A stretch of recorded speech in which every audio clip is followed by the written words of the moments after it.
we call the AI tech stack. And fundamentally, it is divided into three layers: infrastructure, the platform, and applications. The infrastructure layer is massive. It's what we're building here in South Africa. It's what we're experiencing. Now, Microsoft's commitment to continue training our people here, 50,000 and more, and making sure that up to 1 million people do have access, means that it is committed to leaving no one behind. And AI holds great potential to also drive economic growth, as we saw in Brad's presentation. And AI-powered computing capabilities can bolster existing industries and can bolster businesses as they build their own business models and pave the way to the creation of new businesses.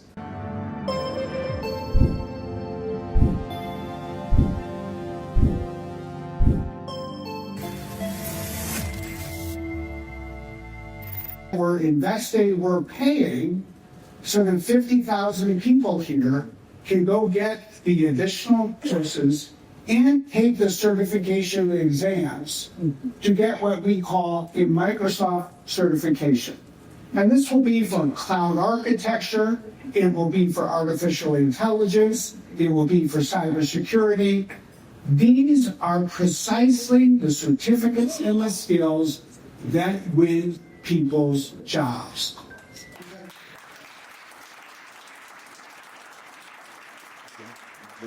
There's funding from around the world, and I know for those of you who are hiring and employing people, you need people with these skills, and frankly, you need people with the credentials so that you know that they can do the jobs they need to have done. So we're very excited about how these two things fit together. And what I really want to talk a little bit now is the broader course of technology. How should we think about artificial intelligence and what it means for South Africa and what it means for the world? It's 2024, 2025. Now we have a new tech stack, what we call the AI tech stack. And fundamentally, it is divided into three layers: infrastructure, the platform, and applications. The infrastructure layer is massive. It's what we're building here in South Africa. It's what we're experiencing. Just as you can't have electricity without a power plant, you can't have AI without these data centers and infrastructure. But then on top of this infrastructure, there is the platform layer. And that's where open source or closed source models are created by companies like OpenAI or Anthropic or Google or Microsoft or others. It's where data is harnessed to train these models and then put them to use. It's where a new generation of AI platform services, software services, are being created. That's a lot of what Microsoft is doing. We're working with partners, and we're working ourselves to create all the platform software components, all for one reason, so that above this part of the stack, that the applications layer, people can get to work and create. So what you see is that Microsoft is partnering with startups that are creating new applications, like Lilaba AI here in South Africa, an amazing company that is filling a critical need. It's creating a foundation model that works with African languages and then uses that capability to provide translation from one language to another in text, interpretation by voice, to enable individuals to create in one language and then publish in another. But the amazing thing about the applications layer is it's not just companies that are startups that are creating these applications. It's ultimately everybody.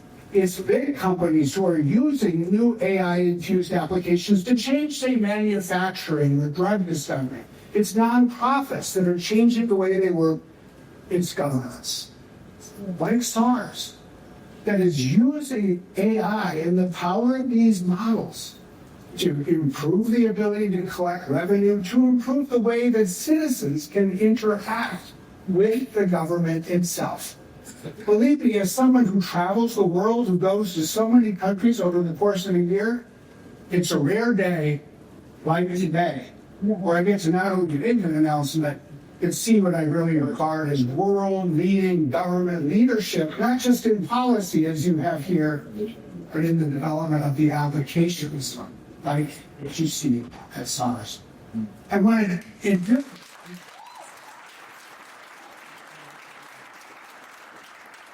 now, to build the new AI economy, what you need to do is get all three of these things to sort of start to get the flywheel turning. You build the infrastructure so that people will develop and deploy the models. You create the models so that people will build the applications. As people use the applications, then you can invest to expand the infrastructure further. So our presence here today says a lot, because if we come back as we have to expand what we've started to build, it's because this critical flywheel in South Africa is starting to turn. That is great news. Now, if the only thing one had to do was create great technology and get that flywheel turning, I could stop now and we could declare victory and go have something to drink. But the truth is, if you study history and general purpose technologies, what you realize is that there are other elements as well. Because what you need to do is not only master technology, you have to master economics. And it's interesting because the economics of AI really comes down to these three elements: an economic structure, a financial architecture, and business model. So let me talk a little bit briefly about each. It turns out that every technology stack has an economic structure. They each have their own economic structure, but sometimes you see great similarity over time. Now let's go back to electricity. Think about those power plants. Think about the grid. Think about how expensive it is at the bottom of the tech stack.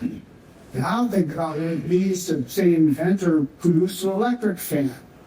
The bottom of the stack is expensive. The top of the stack is cheap. What is most interesting about that is that it is basically the same thing that we're seeing for AI. You have these enormously expensive investments at the infrastructure layer, and yet you find the two people in a university who haven't yet even graduated. This is a real story everywhere in the world. They can do what it takes to start to build a new company like the applications layer. So you have to think about the difference between the incredible expense at the bottom and the huge and inexpensive opportunity at the top. And then you have to build on top of that economic structure what we think of as a financial architecture. Now, Microsoft is a big part of this financial architecture. We're spending an enormous amount of money, as you know, and we're not just doing what we're doing by ourselves. We announced last year that we were partnering with BlackRock, with MGX. We'll soon be expanding this partnership with others to raise up to $100 billion to further finance AI infrastructure around the world. And what we're really starting to see, I think, is real innovation in a broad financial architecture. It starts with the private companies, it then goes to private capital, it includes sovereign wealth funds, and I think before we're done, we're going to find that it takes development banks and others to fully bring AI all around the world, especially across Africa. But the other thing that's really interesting about the financial architecture, something that I don't think is yet fully appreciated, is that it's not just about unleashing capital on the supply side. It's about spurring demand as well. Because the more demand, the easier it is to unleash supply. And there's two ways, I think, fundamentally, countries and regions and governments can help stimulate demand. The first is to partner together to create zones, data-free zones, where more than one country will feel comfortable and confident relying on a data center in another country. And when you think about Africa especially, it's one thing to imagine what it would take to bring a data center to 50 different countries. Frankly, once you leave South Africa and finish visiting 3 or 4 other places, you're pretty much done with where private capital will pencil out for the investment that's needed. But if you can go to a place like East Africa and get the 6 countries to work together, suddenly more private investment makes sense. But the other thing that I think is not yet fully appreciated is that in order to get the flywheel turning, government has a critical role to play, not just in setting the policy agenda, but to get every part of the government using the cloud and AI itself. Believe me, if every country in the world was as good as SARS in figuring out how to use AI, you would see more data centers being built in more places. If every part of the government. And then the last thing we all have to keep learning about together is the business models, because sustainable success is always built on business models. And when it comes to digital technology, there's really only 3 kinds of business models. There is a subscription. You pay a fee and you can use it as much as you want. That's how digital technology is often sold to, say, enterprises. The second is consumption. Basically, you pay as you go. For cloud services, that's typically a way it's priced. And then there's advertising. You give it away for free, and you then make money on ads. So whenever you see a technology service, you can ask yourself which one of these business models is applicable here. To me, the fascinating insight from history is that these evolve. So I'd like to thank you, Brad, and all of you who are here present. It's a real joy and a pleasure to be here and to be here with leaders from government and from business, all of you. This for us is a real momentous occasion to have had an announcement of such enormous proportions where Microsoft, a global company, a global player, which is an American company with an African heart. That's what I'm asking now for sir. Yes. And as we were talking earlier with Brad, I said, Brad, you are very brave. You are very brave to have come out during this geo. And that's when I saw that this company really has an African heart. The company's commitment to Africa and to South Africa has been solid and also very dependable over the more than 30 years that Microsoft has been here, as well as being impressive. Microsoft has had constant presence in our country, virtually, as we've heard, since the dawn of our democracy, and having opened up its first offices here in 1992. Since then, Microsoft has substantially expanded its local footprint and is almost in every corner of our country, and has now got thousands of partners as well as customers. The company's commitment, particularly to skills and capacity building, is most impressive, as we saw in Brad's presentation here. So this company is actively working to empower young South Africans with skills for the digital economy. We are particularly excited about the launch of a National AI Skilling Initiative that will focus on providing, as we saw, AI skills training also for public servants. We've got Professor Busani Ngaweni, I haven't seen him, but I heard he's here, who is the principal of the School of Government.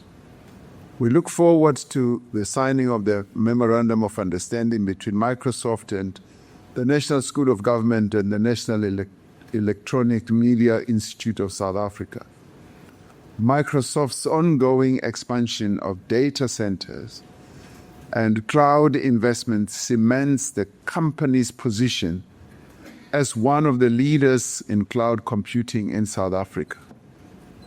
And as I saw the pictures of the infrastructure layout, it really also got our premier here so excited, because he's all about infrastructure, particularly in this province. And we are really glad that infrastructure is being laid out, and we are moving up the ladder of a country that invests in infrastructure. Last year, government published the National Data and Cloud Policy to support digital innovation across our own economy. In tandem with the expansion of cloud infrastructure, we are strengthening our regulatory frameworks. And this is where, as Brad was saying, we deal with policy matters. We're in the process of finalizing, for instance, our cybersecurity bill. This will ensure more secure online government services. And Brad also spoke about issues of privacy and security. And this, in many ways, will enable our citizens to transact and conduct online services safely. Already we've got an arm of our government, SARS, through which we are able to interface with what SARS does to collect money. That's what they exist for. So when you see the commissioner here, all he's interested in is your money. He wants to collect your money. But they do it so effectively. And I'm very glad, Brad, that you recognize that as a government, we are acceding to higher levels of utilizing digital skills, particularly artificial intelligence. And as part of our work to reform the public service and to build a capable state, we are investing in digital public infrastructure to give South Africans access to government services anytime, anywhere. When I addressed the nation during what we call, Brad, our own State of the Union, this State of the Nation address, we focused the nation's attention on one of our key priorities, which is building a capable state. And to build that capable state means that we want to give the people of our country great services, like what SARS is doing now. Our Home Affairs is going to be doing more and more of that. And we will spread it through our other departments that interface with our people. And Microsoft is one of those companies that are going to enable us and help us to be able to reach that level of proficiency. And at the heart of this process, which we call transformation, is the implementation of the digital identity system that will transform the relationship between citizens and government and create one government that is accessible to every person at a touch. And today, those who interface with SARS, those who are taxpayers, are able to interface with our government through a number, through logging on, and get every service that SARS has to give, but especially as they get your money out of your pocket. But beyond blazing a trail in local technology space, the long-standing presence of Microsoft in South Africa is a vote of confidence in our country and in our economy. And I'd give Microsoft, and I'd like to give Microsoft, you can applaud again, a round of applause for showing this continence because the strategic investments that Microsoft has announced today stand as a further testimony to this enduring confidence. And for us, what it also means is that indeed We are the gateway into our continent. We've got that capability as a nation and as a country. Now, they signal also to the business and investor community that South Africa's economy continues to hold immense potential, and a potential that is favorable to business and for them to be able to know that they can invest here in a secure manner. Over the past 5 years alone, Microsoft has invested significantly in cloud, in data centers, in agriculture, and in the digital transformation of government services. It is commendable that Microsoft, in many ways, has achieved level 1 broad-based Black economic empowerment status. This shows an exceptional commitment to our country's empowerment goals, and we know that Microsoft has worked very hard to attain this level. And they've been walking this journey of transformation, of change with us as a country. And it has successfully integrated the objectives of our policy positions, our transformative policy positions, into its business operations, particularly with respect, yes, to the issue of empowerment, of ownership, management, control, but more importantly, skills development. And Microsoft has demonstrated its commitment to addressing the historical imbalances of South Africa's past and to the fostering of an inclusive business environment. Brad, your speech and your input in your presentation was most moving indeed. But the one part that really touched something in my heart was when you did the analysis of looking at the disparity between the global north and the global south. And not many people from the north fully understand what the past that we've been through. And you mentioned the word colonialism, and in our case, we mentioned apartheid as well. What that did to entrench that separation between the global north and the global south. And indeed, why is the spread of electricity so stark when you look at the global north and the global south? And then you also drill into your analysis what is happening on our continent.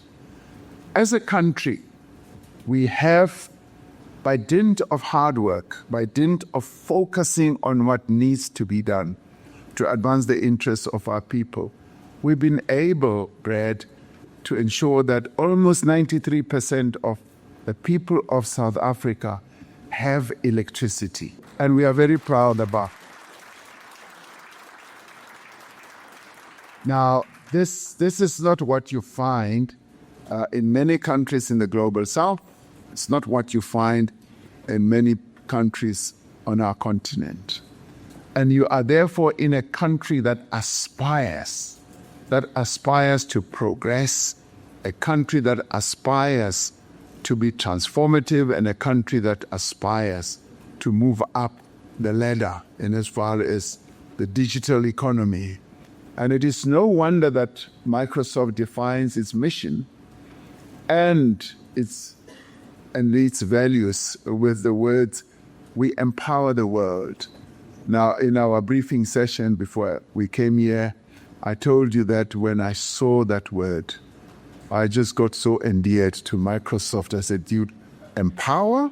That is the one word that I love the most, because it is about empowerment."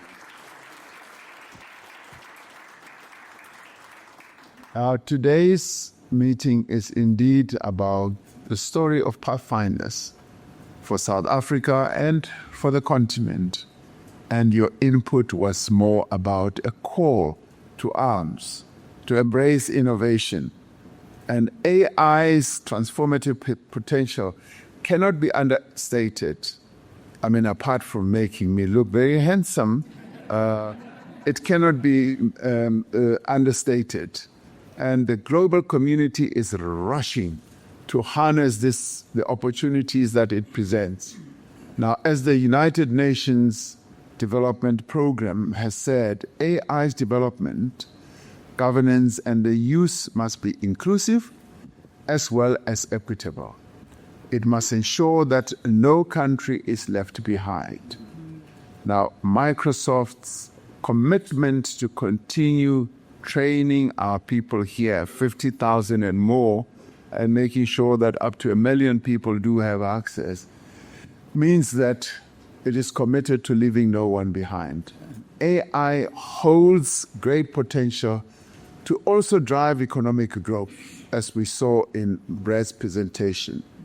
And AI-powered computing capabilities can bolster existing industries and can bolster businesses as they build their own business models and pave the way to the creation of new businesses. And our main remit as a government is to ensure that we create a conducive environment for businesses to be created, for businesses to grow, and for businesses to contribute to the growth of our economy. Now, as a country, we are developing a national AI policy that seeks to position South Africa as also a leader in AI innovation, while at the same time addressing its ethical, economic, and societal implications. We must heed the words of the United Nations Secretary General, Antonio Guterres, who said that artificial intelligence without guardrails, it could further exacerbate inequalities and digital divides. The AI revolution is a catalyst, as far as one has deciphered, for job creation, but particularly for young people. Last week at the annual Lekgotla of our basic education sector, I said that future-proofing of our education system means coming to terms with the reality that the first fully digital generation is already in high school today as we speak. The next generation, Generation Beta, will be immersed in tech and in AI from birth and will enter a world of work that is light years away from what it is today. I've said in the past that, I went to a conference in Mexico and met, you might be interested to know, great teachers from Canada. And we were talking about coding, and they said they are already teaching coding at 2 years old. 2 years old, and I came back and I said, at 2 years old, they're already doing that. We only start much later. And this is the world that we are in now. And building a robust AI talent pool is therefore a must, and it is critical for us. The application of AI will need to be integrated into our educational curricula. Specialized training programs will need to be offered, and strong partnerships will also need to be forged between academia and industry. As part of its commitment to digital transformation for sustainable development, Microsoft has invested in AI skills as well as training for SMMEs, and we are grateful for that. It has dedicated considerable resources, I'm told, into supporting Black-owned companies pioneering for IR technologies, and we just saw on their pictures some of them. So Microsoft's plans to train 1 million South Africans in AI skills, machine learning, and cybersecurity by 2026 is immensely encouraging and very impressive for a country such as ours with such a high youth unemployment rate. This comprehensive training will not only prepare young people for jobs in high-tech industries, it will also facilitate self-employment. You spoke about the YES program.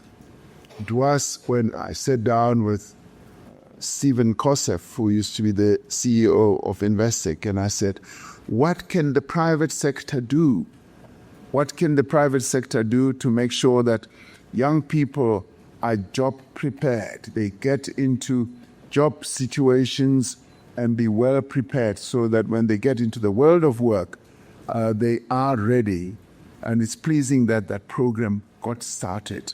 When we launched it, well, initially I thought that it would be like, hundreds of thousands, but it's been building up. It's building up momentum, and I'm rather pleased that a number of companies, including Microsoft, are part of this whole effort.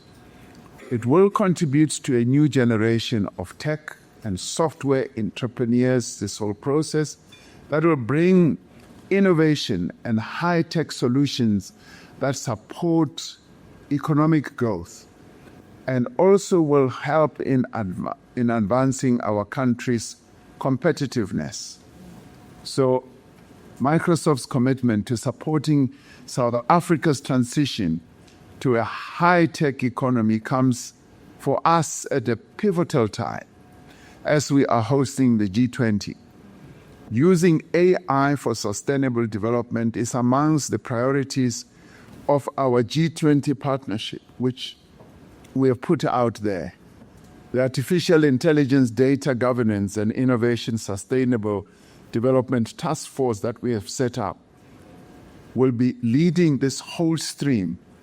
We look forward to engagement with the B20, and I'm glad that people like Puti is here, the CEO of Naspers, in her role also as being a leader on the B20, and other industry stakeholders is in support of the task force work is going to be truly, truly meaningful, because it is here in South Africa that we will showcase, and aided and abetted by companies such as Microsoft, the effectiveness of artificial intelligence and how AI can be utilized to power economic growth. And we have high expectations that our G20 presidency will result in what I would call tangible outcomes, both expanding the global digital economy and leveling the AI playing field for the benefit of all. And it is here in Johannesburg that we are hoping that when the G20's declaration is drafted, it will have a huge component of speaking to the AI process and generated here in discussions, as many countries who are part of the G20 will be also participating. Our country and continent has huge potential, driven by the talents and the energies of our people. It is up to all of us, and in many ways working in partnership, that we can ensure that artificial intelligence and its associated technologies does not deepen the digital divide, but actually narrows it and finally eliminates it. And I think it is possible. As we look towards hosting the G20 summit later this year, we are committed to ensuring that the adoption of new technologies catalyzes and boosts Africa's growth, and as well as industrialization, as well as Africa's progress. So we are excited to partner with Microsoft to make this a reality. You come to make this announcement at an opportune moment for us in our throes, or in the throes of us chairing and heading the G20. But not only that, in having these conversations in the G20 about artificial intelligence. So your presentation, Brad, today is just an enormous boost, but it is also your recognition of South Africa's ability to adapt and to utilize the technologies of artificial intelligence and to integrate that into the work that we do in government. And one of our government departments leading in this process being SARS, Home Affairs about to follow, various other departments in government also going to follow, our health system, and indeed our benefits, the grant system also will follow in tow.